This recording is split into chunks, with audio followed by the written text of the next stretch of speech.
Good morning. I'm Betty-Barrett, and I'm a member of the faculty at the School of Labor and Employment Relations and on the Industrial Enterprise and Systems Engineering faculty.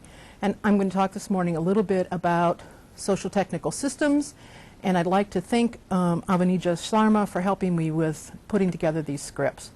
So we're going to start out with something we're calling the prequel, because the prequel really is helping to put socio-technical systems into a perspective, into a context, so that you can understand mostly more about what we're talking about. The term socio-technical systems is given to the interdependence of the social and technical aspects of an organization.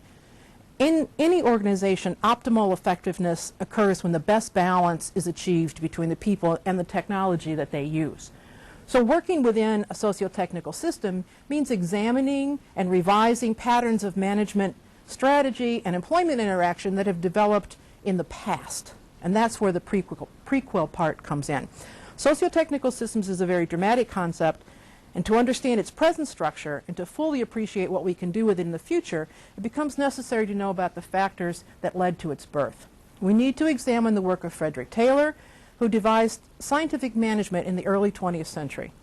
When scientific management entered the workplace in the early 1900s, it was a dramatic and forceful change. Prior to the introduction of scientific management, production techniques were very different. They were largely controlled by a master craftsman who hired, supervised, and even fired a team of subcontractors as they built individual products. So one group would build one product. The master craftsman controlled the flow and quality of work with his expertise. Scientific management shifted the power from the master craftsman to the supervisor and the engineer. Scientific management was perfect for the mass production era. It allowed a manufacturer to standardize production and maintain control of the process, and it became the optimum production method for the industrial powers that were supplying a rapidly growing consumer base. Although many industries adopted scientific management, coal mining was an industry where researchers discovered a new way of organizing work and production. As the name suggests, scientific management approached the mining process like a mathematical problem, like an equation that had to be solved using a fixed set of formulae. People were considered to be variables, and their output, their productivity, was the output of the formula. Accordingly, time and motion studies were conducted on people and their work processes. Their work was scrutinized to the minutest detail. Each task became a set of exact motions that workers were to repeat precisely each time. This allowed a supervisor to know how many parts a worker could make each hour, so it standardized output.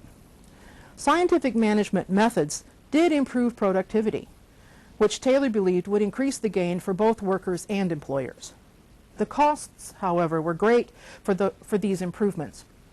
Repetitive work was mind-numbing and physically taxing. Taylor's methods programmed workers as if they were machines. Scientific management's procedures led to the development of a body of assumptions and attitudes that can still cause conflict in workplaces today. When it becomes essential to increase productivity in the coal mines and in other workplaces, the drawbacks of scientific management were felt. Productivity did not always increase with the increase in mechanization.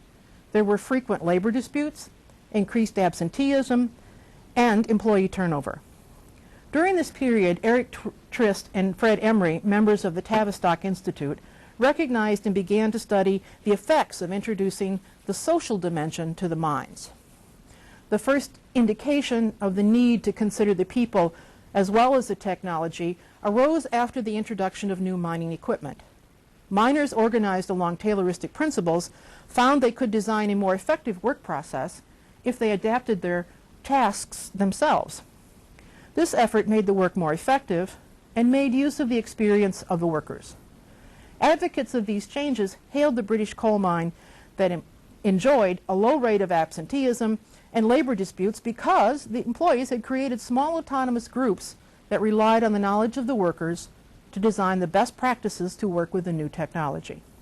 So what are the principles of socio-technical work organization? Let's look at slide 1.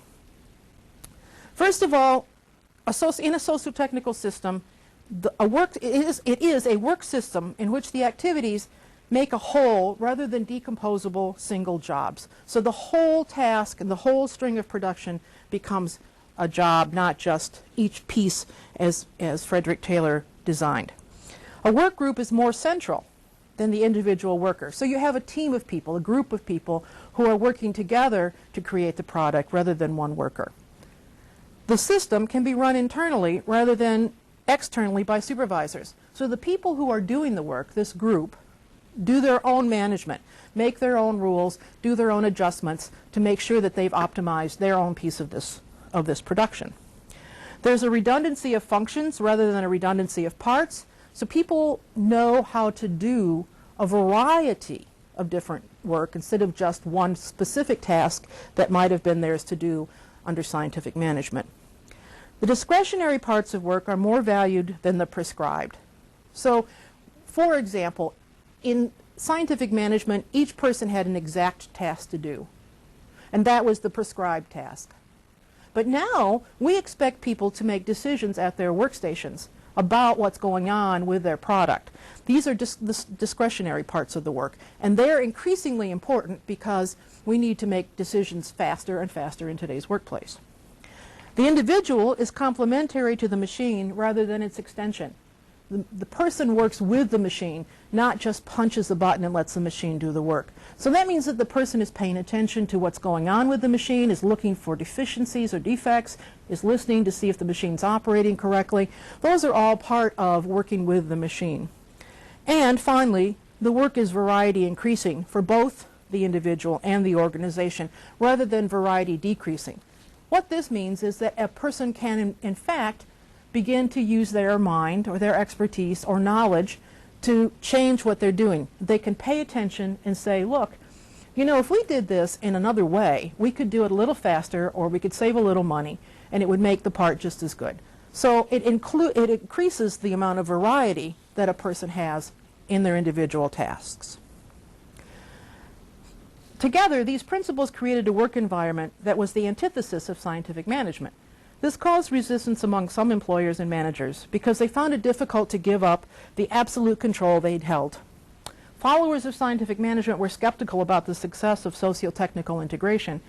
STS gives workers more input into the way the work is designed and allows more autonomy in everyday tasks. It's difficult to change to an unknown and new work organization when you've had great success with the current one. Mass production with its scientific management base was a perfect system for its era, but social technical systems are a perfect fit for modern, fast-moving production operations. STS work design has been implemented in many industries and has led to trends like the quality of work-life movement and continuous improvement.